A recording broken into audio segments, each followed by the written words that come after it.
Andre, if you'd like to give us a little opening statement, and we'll take questions after. All right. Well, first of all, thank you so much. I just appreciate Coach O for bringing me to this wonderful organization. I think one thing that me and him have in common is that we want to win, and it takes more than just a lot. It takes dedication and perseverance and will to bring in the right players as well as work with the right people to achieve high accolades, especially in the SEC. So it was an honor just to be hired and to coach defensive line, which I've loved and been a part of, been playing and coaching pretty much my whole career, and I'm blessed to be here. Hey, Coach, this is Shea Dixon with 24/7 Sports. Congrats on the hire. Being back in college, and obviously you had a successful career, first rounder. That's right. How do you describe kind of your teaching philosophy as someone who's done it all, been where these guys want to be, high draft picks, 10 years in the league, now that you've grown into it as a coach? Well, I think this teaching is teaching, no matter what level of football you're on, whether it's high school, collegiate, NFL. What you have to do is you have to set a foundation, and then it's just all through, obviously it's years through the experience that I played with, but I've also worked with great coaches. Started my father. My father coached played for 12 years and coached for 30 years. So he was my foundation, but then in addition to coaches that I had in college, Bill Dutton, Dwayne Board, Pepper Johnson, and Greg Blosh. Those coaches, one thing I've learned from them is just the fundamentals and foundations of playing a efficient defensive lineman is footwork, hand placement, things of that nature, pass rush, eye-hand coordination, feet progression. Those are the things, those are the crucial things that make you an elite defensive lineman. And just to continue to be consistent with it and continue to communicate with it and continue to harp on it day in and day out, no matter how effective you are or ineffective you are. I always taught my defensive line that when in doubt, especially when it comes to fatigue or when in doubt when things aren't going well for you as an individual, as a group, as a team, you have to focus on fundamentals because fundamentals help you win games. Hey, Andre, this is Glenn West with LSU Country. Congratulations on the job. I appreciate it. I was just curious, you've been in the NFL now, first 12 years as a player and then last 4 or 5 as a coach. Yeah, 13, man. No, don't take away my credit year. Gotcha.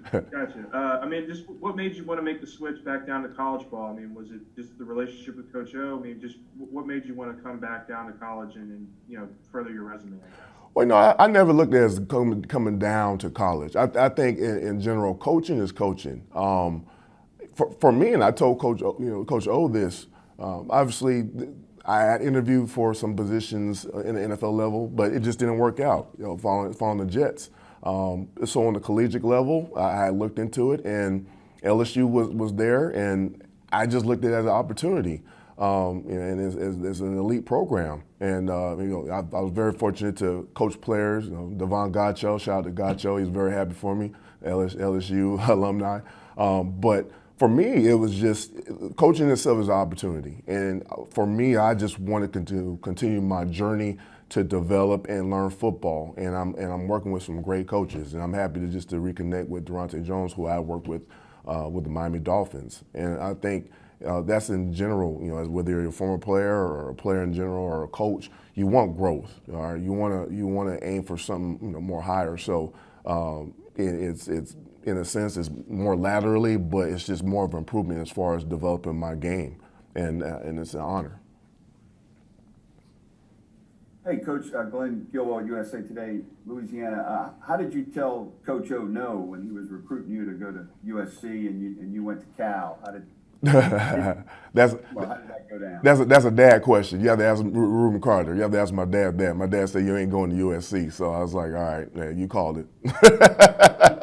You have to call him up on that one. Have you followed Coach O's career over the years after that? On and off, but it's just amazing how this coaching and I think football is like a revolving circle, and I was just to the fact that he recruited me back in my high school days, and now we're here. It's amazing how time passes, and what an honor and opportunity. Mickey Joseph, one of your co-coaches, same thing. Oh yes. Ed didn't go. Oh yes, no doubt. And but like I said, overall, it's just every day you wake up, you see the stadium, and you realize, well, I'm here, and I'm just ready to coach good football. Hey, Andre, Brody Miller with The Athletic.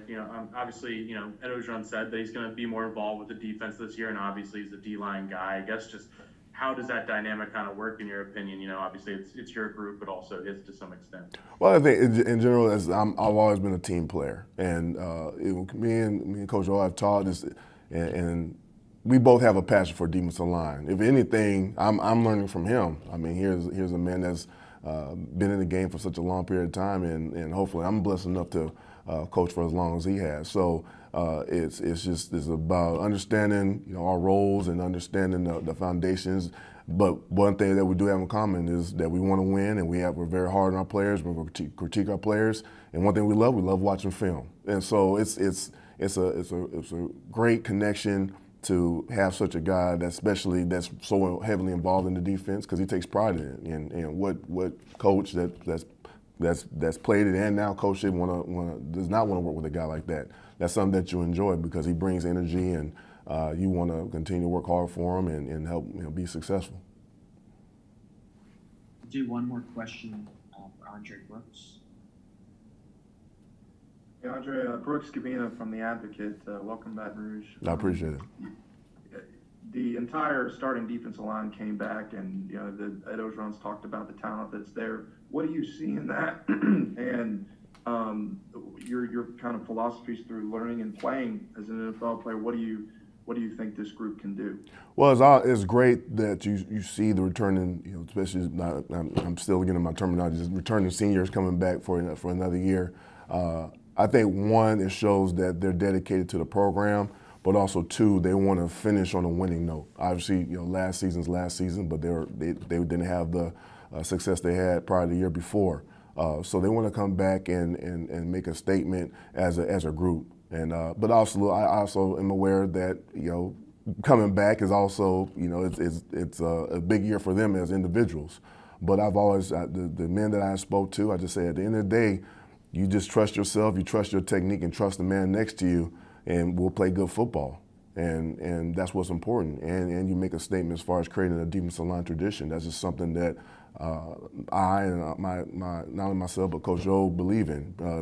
Having an efficient D-line tradition where guys continue to come in and play hard for us and be elite. That's what it boils down to. Thank you, Andre. Appreciate the time. Appreciate you guys. Thank you.